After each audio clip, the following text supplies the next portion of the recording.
Hola, me llamo Esteban, tengo 45 años y soy millonario gracias a los negocios que heredé de mi padre y a mis propias inversiones.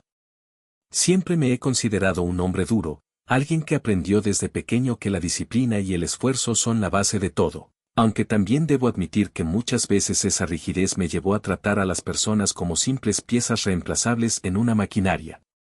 Esa visión fría y calculadora no solo me ayudó a construir un emporio, sino también a perder la capacidad de ver lo humano en quienes me rodeaban. Esta historia es prueba de ello. Todo comenzó un martes cualquiera. Regresaba temprano de una reunión cuando recordé que había dejado unos documentos importantes en mi despacho. Al llegar a casa, encontré la sala desordenada y a mi hijo, Daniel, de apenas 9 años, jugando con burbujas junto a Clara, mi sirvienta.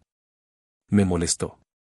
Yo había impuesto reglas claras, nada de juegos en horas de estudio, nada de pérdida de tiempo con tonterías infantiles.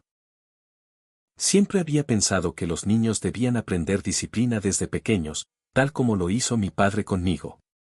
Entré al salón y los vi riendo. Clara hacía burbujas de jabón y Daniel reía con un entusiasmo que pocas veces le había visto. Cuando me vieron, Daniel corrió hacia mí, pero yo, con tono seco, le ordené que fuera a su cuarto a repasar matemáticas. Luego, me volví hacia Clara. ¿Es que acaso le pago para jugar? Le dije con frialdad.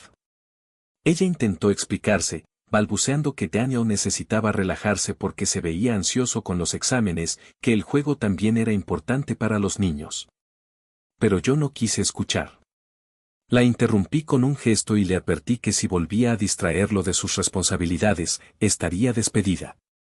Clara bajó la cabeza, murmuró un sí, señor, y se retiró en silencio. Yo no le di más importancia. En mi mente, había hecho lo correcto, mantener el orden, la disciplina y enseñar que cada quien debía cumplir con su función.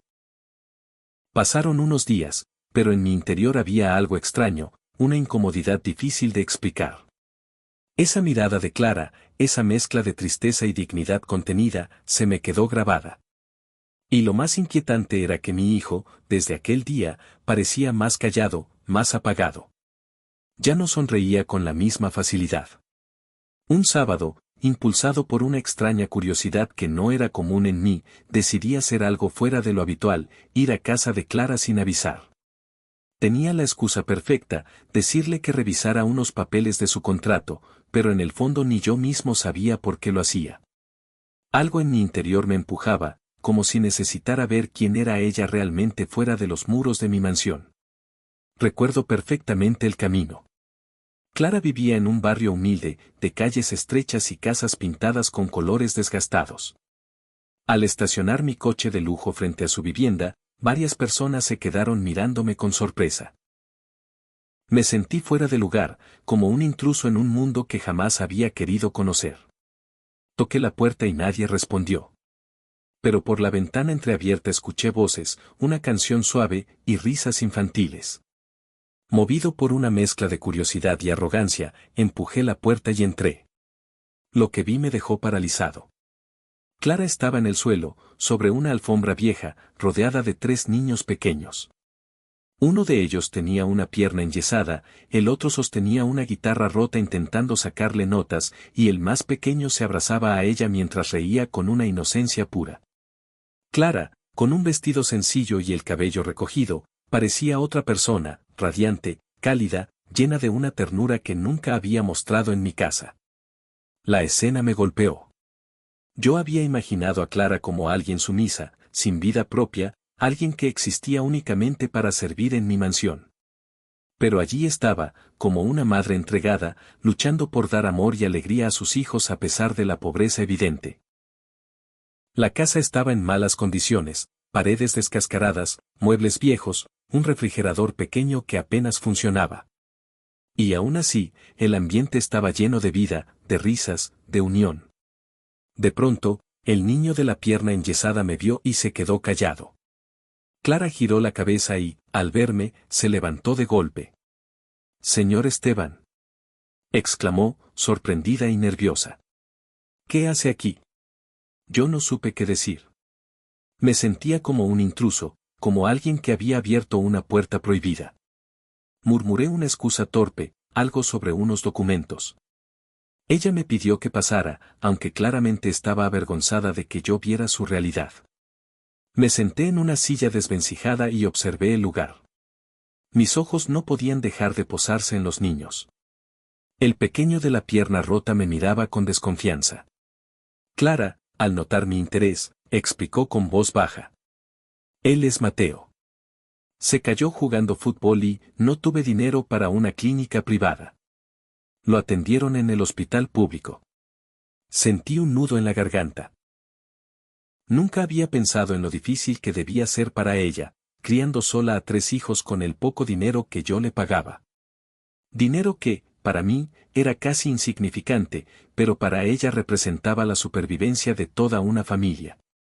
Me quedé más tiempo del que debía.